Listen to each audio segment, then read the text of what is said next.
Hello, hello. My name is Lindsay Dollinger, and I want to hop on here and go live and share some business tips on this beautiful Tuesday. Literally, it's a beautiful Tuesday here in Ohio. I don't know if you can see behind me, the sun is actually shining in the winter. So that is huge. That's a big deal. But this video is going to be short, sweet, and to the point. One, because I have to give my dog her food in 10 minutes. And two, because I know that everyone's attention span is super short these days. So today I want to give you tips about how to craft your perfect power hour, which power hour tends to be what I have found to be more of a network marketing direct sales word. So just crafting your perfect working hour. And I have a couple theories on this, a couple ways that I do it myself. So I have one where if I just have an hour a day, how am I going to split that hour up? And then I have another approach that I do where I use if I am batching content out by like a theme day. So traditionally on a Tuesday, for example, my hour or it tends to be like an hour and a half that I work on my business specifically on Tuesdays is for my podcast. So I'm actually on here because my podcast guest was a no-show. Doesn't happen often. Usually there's a really good reason for it. So, whatever about that. Bless and release that energy. But I already had blocked out this time to work on my podcast. Well, it just so happens that my podcast is kind of up to date at this point. So I was like, this would be a great time for me to go live. So this is kind of like my time then in this working hour, 45 minutes, whatever I have to put into it, where I'm specifically focused on interviewing people for my podcast, recording my podcast, downloading the recording when I'm done, uploading it into GarageBand, editing it out, which only usually honestly takes me 5 minutes tops, uploading it into my podcast hosting website, writing the show description, and then I'm done. And then I create graphics and do those things on a different sort of day. So that is one approach to your working hour. And I'm talking when I'm talking about this specifically to the woman listening who is building a business while also working full time. The majority of my clients are also working full time and or doing something else. Your attention is somewhere else, whether it's with your children, because if you are setting up your ideal working day for your business and you're working, set hours, probably not necessarily going to follow a power hour, right? You might batch days out, like I mentioned, but the power hour concept, probably not what you need. But for my women who are limited on their time, like I have been building a business the past 6-7 years, the power hour was actually super helpful for me. So I've done different ways that I've done this. The very first way that I did it was I had a checklist of a bunch of different activities. And you might have seen this, and maybe you do this yourself, where it was, creating a piece of content for my personal profile, creating a piece of content for my Facebook group, making sure that I went live or shared something in my stories. That was one piece of it. And then I've had any sort of number on this, but it might be 5 new connections a day or 5 follow-ups a day. Something where you are connecting and you're talking to people. Maybe it's just replying to people's comments or replying to people's messages to you. And then I did, invites. This was my network marketing days where I would do invites to either a party, to become a customer, to try out a product, or to join my team. And, there might have been some other logistical things on there. And I actually have that checklist in my 6-figure social seller planner system. You can grab it from my website.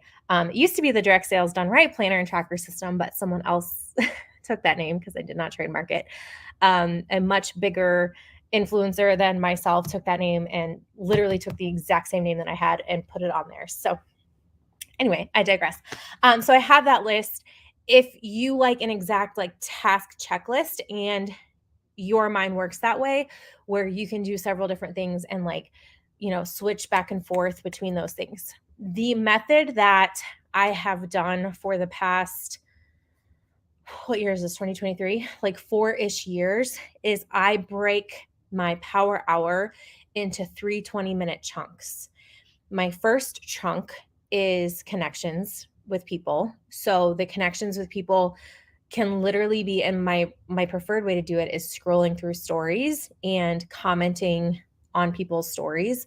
So scrolling through stories and connecting with people that way. Another thing that I like to do is going through messages and being really intentional about who I'm messaging, but reaching out to people, commenting on their profile, just engaging with people because you're building connections, you're building community. So that community building is 20 minutes. The second 20 minutes is content.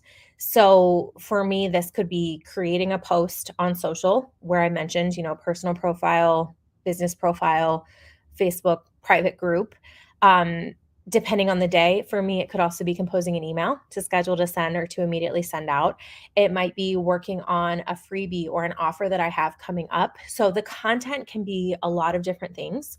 Um, and then the last 20 minutes, I save for follow-ups if I need to do any follow-ups that day, and or I like to call it administrative tasks. So those things that are like those nagging things that you have to do. Maybe it's mailing out samples. Um, I guess I don't even have to be nagging things, but mailing out samples, saying thank you to people. What are some other things? Creating things, if you have an upcoming workshop, webinar, stuff like that, it could be creation. So sometimes that content creation portion for me is a pretty hefty piece depending on where I'm at with my different programs.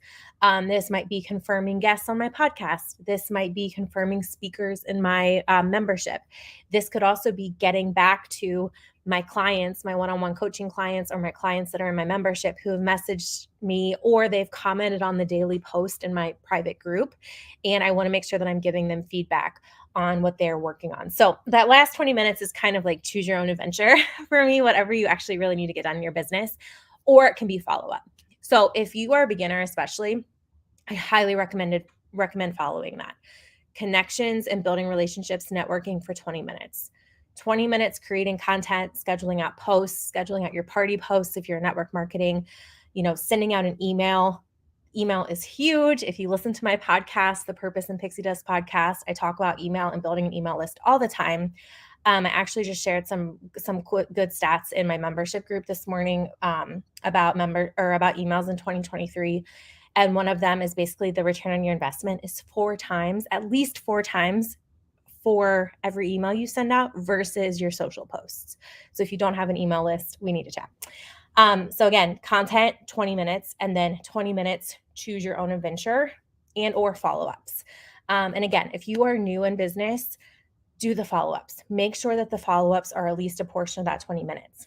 Now, how I grew my network marketing business super quickly in 2019, 2020 was I did power hours daily, like Monday through Friday, sometimes Sunday through Friday, and sometimes multiple hours. So you can stack them. So you could do a power hour in the morning before work. You could do a power hour, one or two of them in the evening. One of my favorite things to do was to do a power hour with my team or my accountability partner or someone else in my community, which is actually why I do that now in my paid membership, the Magical Membership for Women Entrepreneurs, because that time together just kind of holds you more accountable, right? Or you can also like talk in the chat. Even though you should be super focused during this hour, you could still, put in there like, hey, I just received this message. How would you respond to this? So having that like feedback from someone else is super powerful. So you can do the power hour. Like I said, you could stack them. You could do it all at once. You could do more than one, or say it's a really busy week. Like tomorrow I have a super busy day. So my work time might be in smaller chunks. It might be 20 minutes at a time. It might be 10 minutes at a time. But the important thing I would love for you to remember is just to make sure that you are getting in all those pieces. Like the really fun part for me is connections with people and creating content. The hardest part for me is invites and selling myself and selling my programs, right? But why I like this approach where you do 3 20-minute chunks is that it's kind of forcing you to do the thing that makes you uncomfortable, even though you know it's going to move your business forward. Hello, I love your power hours. Oh, thank you. I can't see who says that. It says Facebook user. Absolutely love power hours. Yes, Mary, power hours, so powerful. So if you have not tried a power hour yet, please do one. Schedule it into your calendar. Ask someone else to do it with you. Grab an accountability partner. You're more than welcome to join our membership, the Magical Membership for Entrepreneurs. I believe the link is in I want to say the show notes. This isn't this isn't audio, but links should be somewhere. If not, send me a DM. But I hope this was helpful. I hope this inspired you to work your business in some sort of way today and every day. And it's time to feed Bella. It has been 10 minutes exactly, and I hope you have a fabulous night. Bye bye.